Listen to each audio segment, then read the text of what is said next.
Dan kalau kelompok-kelompok pemberontak ini, kalau kelompok-kelompok perongrong ini gagal melengsarkan Insinyur Haji Joko Widodo, maka potensi yang sangat kuat Insinyur Haji Joko Widodo akan menjabat sebagai Presiden Republik Indonesia 3 periode, atau bahkan Presiden Republik Indonesia seumur hidup.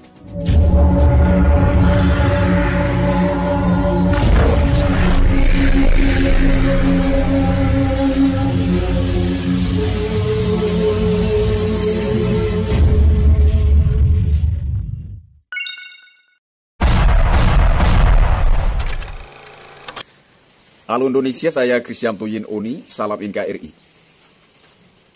Pada tahun 2018 yang lalu, saya pernah bernarasi bahwa Insinyur Haji Joko Widodo akan diperhadapkan dengan suatu situasi di mana beliau hanya punya 2 pilihan, mundur atau bangsa ini pecah.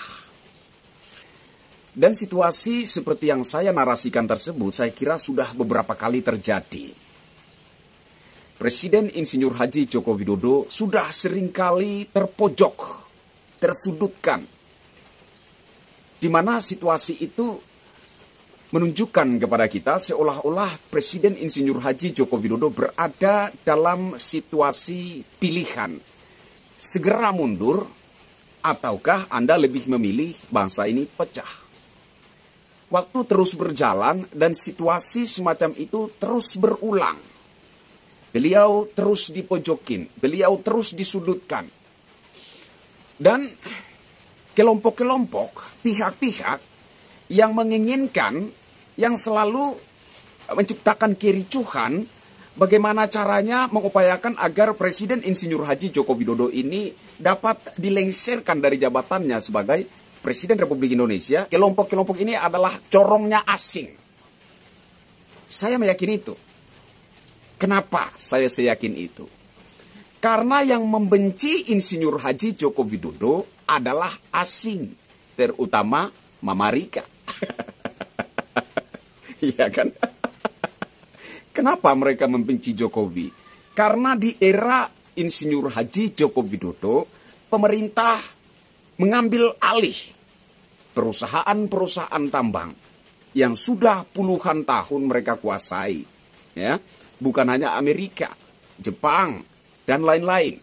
Perusahaan-perusahaan tambang milik bangsa Indonesia yang sudah puluhan tahun mereka kelola, sudah puluhan tahun mereka keruk. Ya, hasil bumi, hasil alam Nusantara ini sudah puluhan tahun mereka keruk. Sudah puluhan tahun mereka menjadi kinyang dengan hasil bumi Nusantara. Tetapi datang di era kepemimpinan Insinyur Haji Joko Widodo, perusahaan-perusahaan tambang itu direbut satu demi satu untuk bangsa Indonesia. Dan ini tentu saja melukai hati mereka. Freeport Indonesia, Blok Rokan, Blok Mahakam, dan lain-lain. Yang terbaru, pemerintah Indonesia ngotot untuk tidak mengekspor bahan mentah, nikel, batu bara, sawit, dan lain-lain. Ini adalah ancaman besar bagi negara-negara yang kehidupannya, ekonominya, industrinya bergantung kepada hasil bumi yang ada di Indonesia. Jelas ini adalah suatu ancaman besar bagi mereka. Sehingga mereka tentu saja akan berupaya dengan segala macam cara agar bagaimana Insinyur Haji Joko Widodo ini segera dilengsarkan dari jabatannya sebagai Presiden Republik Indonesia. Mereka semakin tersiksa ketika melihat realita bahwa rakyat Indonesia, atau lebih tepatnya sebagian besar rakyat Indonesia, masih menginginkan Insinyur Haji Joko Widodo yang menjadi Presiden Republik Indonesia. Mereka semakin teraniaya melihat realita ini, bahwa Insinyur Haji Joko Widodo berpotensi menjabat Presiden Republik Indonesia 3 periode sesuai dengan tuntutan sebagian besar rakyat Indonesia. Nah, kalau seandainya Insinyur Haji Joko Widodo dituntut oleh rakyat menjabat 3 periode atau bahkan menjadi Presiden Republik Indonesia seumur hidup, maka Indonesia berpotensi menjadi negara superpower Indonesia berpotensi menjadi negara yang paling kuat ekonominya di dunia ini. Mereka melihat potensi ini. Itulah kenapa mereka dengan berbagai macam cara berupaya agar Insinyur Haji Joko Widodo itu segera dilengsarkan. Nah, saya melihat ini ada kaitannya juga dengan gugatan seorang Bambang Tri terkait ijazah SMA Presiden Insinyur Haji Joko Widodo. Saya rasa jelas sekali bahwa Bambang Tri ini adalah sosok yang diperalat oleh pihak asing untuk menjatuhkan Presiden Insinyur Haji Joko Widodo. Karena kalau kita amati dengan cermat, kalau Anda menuding seseorang menggunakan ijazah palsu, sekurang-kurangnya Anda harus memegang selembar ijazah yang Anda duga sebagai ijazah palsu. Atau sekurang-kurangnya kopian dari ijazah yang Anda duga adalah ijazah palsu tersebut. Tetapi sejauh ini si Bambang Tri belum pernah saya lihat dalam konferensi-konferensi pers, beliau tidak pernah menunjukkan selembar kertas kopian ijazah yang menurut dugaannya adalah kopian dari ijazah palsu. Itu yang pertama. Yang kedua, yang berhak mengetahui ijazah seseorang adalah yang pertama, orang tuanya. Tidak ada orang lain siapapun dia yang berhak memegang, melihat, dan mengetahui ijazah seseorang kecuali orang tua kandungnya atau walinya kalau orang tua kandungnya telah tiada. Nah, ketika seseorang mengajukan dirinya sebagai calon pemimpin publik, maka yang memiliki legal standing mengetahui, memeriksa ijazahnya adalah KPU, bukan yang lain. Nah, sehingga kalau memang perlu KPU mengetahui ijazah asli dari sosok tertentu yang mengajukan dirinya sebagai calon pemimpin publik. Nah, coba kita amati sepanjang proses pra-peradilan gugatan Bambang Tri terhadap Presiden Insinyur Haji Joko Widodo. Apa narasi yang sering sekali mereka gaungkan? Jokowi layak dimakzulkan, Jokowi harus mundur, Jokowi harus diimpeachment, dan lain-lain sebagainya. Ini sebenar-benarnya adalah tujuan utama mereka. Nah, kenapa Bambang Tri, Egy Sujana, Ahmad Kosinudin, dan kawan-kawan mereka selalu ngotot agar Insinyur Haji Joko Widodo harus datang ke pengadilan? Karena mereka tahu ketika Insinyur Haji Joko Widodo datang ke pengadilan, maka mereka akan mendesak agar pengadilan menetapkan status saksi tergugat terhadap Presiden Insinyur Haji Joko Widodo.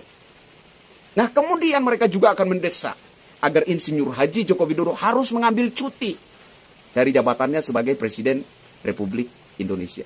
Ini yang mereka harapkan. Inilah situasi yang sangat mereka dampak-dampakkan. Sehingga mereka ngotot agar Insinyur Haji Joko Widodo harus datang ke pengadilan sebagai personal. Bukan sebagai presiden, tetapi sebagai personal. Dan yang mereka targetkan adalah ketika seandainya Insinyur Haji Joko Widodo memenuhi apa yang mereka harapkan, memenuhi tuntutan mereka untuk datang ke pengadilan, Presiden Insinyur Haji Joko Widodo tidak akan bisa lagi balik ke istana presiden. Tidak akan bisa lagi duduk di atas tahta kepemimpinan bangsa Indonesia. Inilah target mereka. Nah, ini jelas menunjukkan kepada kita bahwa orang-orang ini adalah corongnya asing, antek-antek asing sesungguhnya.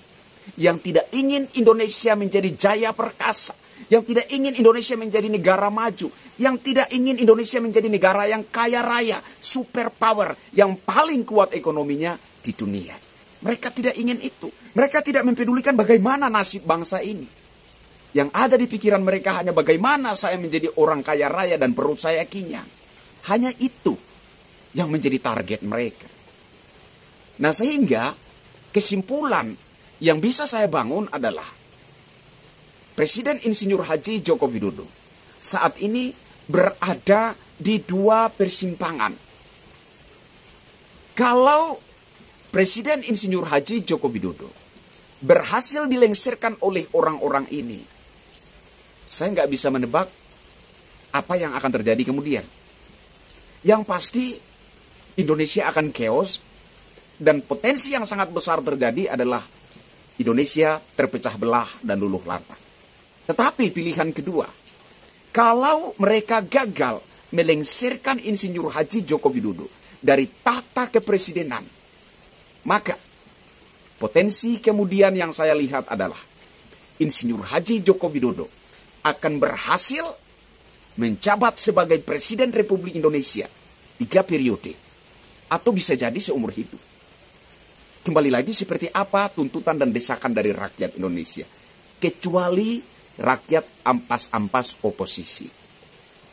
Berkaca kepada pemilu 2014 dan 2019, sebagian besar rakyat Indonesia telah menjatuhkan pilihan menyerahkan mandat kepemimpinan bangsa ini terhadap Insinyur Haji Joko Widodo, dan hal ini masih sama hingga hari ini. Sebagian besar rakyat Indonesia masih menginginkan Insinyur Haji Joko Widodo yang memegang tampuk kepemimpinan bangsa ini. Dan kalau kelompok-kelompok pemberontak ini, kalau kelompok-kelompok perongrong ini gagal melengsarkan Insinyur Haji Joko Widodo, maka potensi yang sangat kuat Insinyur Haji Joko Widodo akan menjabat sebagai Presiden Republik Indonesia 3 periode, atau bahkan Presiden Republik Indonesia seumur hidup. Saya Kristianto Yinoni, salam NKRI. Bravo Jokowi. Rakyat Indonesia, masyarakat kecil belum mengerti makna kemerdekaan. Berkenan di hati Bapak.